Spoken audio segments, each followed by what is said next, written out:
sem repercutir algo que, para mim, eu sabia que você ia responder, porque eu acompanhei sua trajetória e sei do quanto é mentiroso o cidadão chamado Paulo Carneiro. Conheço a história a fundo, né? Desde que eu cheguei em Salvador, em 90, ele estava lutando para ser presidente do Vitória naquela época. Então ali ele já mentia, mas ele sempre foi frouxo, viu, Preto? Porque quando o Ney Ferreira, um dia, um dos candidatos, o Eduardo, disse assim, ele falou, eu tô aqui na federação, vem aqui agora. Eu tô saindo da Barra, é o tempo de eu chegar aí. Que tava aquela briga, teve até arma de fogo e tudo mais lá na federação.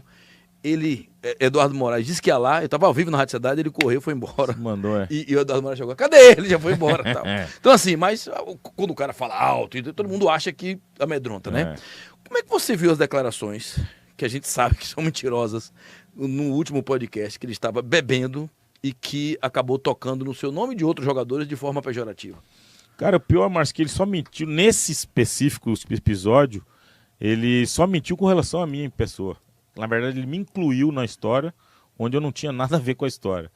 Ele tem uma mágoa minha, porque eu falei num outro podcast que ele me roubou e cantou minha ex-mulher, na época do que eu fui vendido. E foi verdade, tanto que ele entrou com ação contra mim, e 2 horas antes da ação ir para julgamento, ele pediu para retirar, porque já tinha um monte de credores que ele deve, e ele teve que retirar, porque se ele pegasse 500 mil meu, ele já está devendo muito mais que isso. Aí ele retirou a ação. Então ele estava chateado comigo e incluiu. Essa coisa dele chegou lá na concentração e os caras estavam bebendo, é verdade, mas ele não agrediu ninguém, ele chegou gritando daquele jeito que ele gostava de aparecer, e os meninos eram jovens e realmente ficaram assustados. Agora, expor os meninos dessa forma, vir a público dizer que comprou desembargador, falar um monte de besteira que esse rapaz falou, o que eu fico com pena realmente dos filhos, porque imagina um filho vendo uma situação de um pai que hoje vive tomando uísque aí por tudo que é lugar, devendo a todo mundo, sem perspectiva de vida, por onde passou foi escorraçado, e no clube que ele se dizia amar, deixou 2 vezes, sai você, porque você é um incompetente, um cara 2 vezes mau na Série caráter, C, né? 2 vezes na Série C. Então acho que para os filhos que deve ser cruel ver um pai numa situação dessa.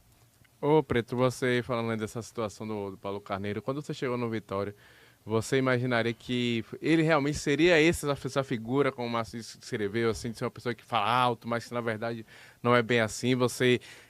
No passado tempo, você viu que realmente era o contrário do que você imaginava? Por exemplo, uma pessoa boa que talvez ficou ruim? Ou você... Não, ele sempre foi essa pessoa ruim. Ele conseguia, às vezes, enganar um ou outro. Mas um cara, por exemplo, que administrou o clube durante 7 anos, eu acho. Isso foi em 91? Não, 90 ficou 15 anos. Ficou 15 anos. Eu acho que ele nunca pagou salário em dia. E quando eu falo salário, não é dos jogadores que ganham bem. É da tia da cozinha, é do roupeiro. Ele nunca pagou salário em dia. Então como é que um cara desse é um bom administrador? Ou é uma boa pessoa?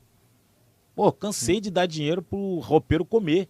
A gente fazia vaquinha pros roupeiros comer. Porque ele ficava 3 meses sem pagar salário. Quando ele viajava, que o time viajava, que ele ia para algum lugar, ou para a Europa e tal, aí quando voltava, sua ausência é nossa paz. Era o povo escrevia isso, inclusive fazia cartazes lá e tudo mais. E vários episódios que a gente sabe que, pelo amor de Deus, deixou pessoas à míngua dentro do clube. Não era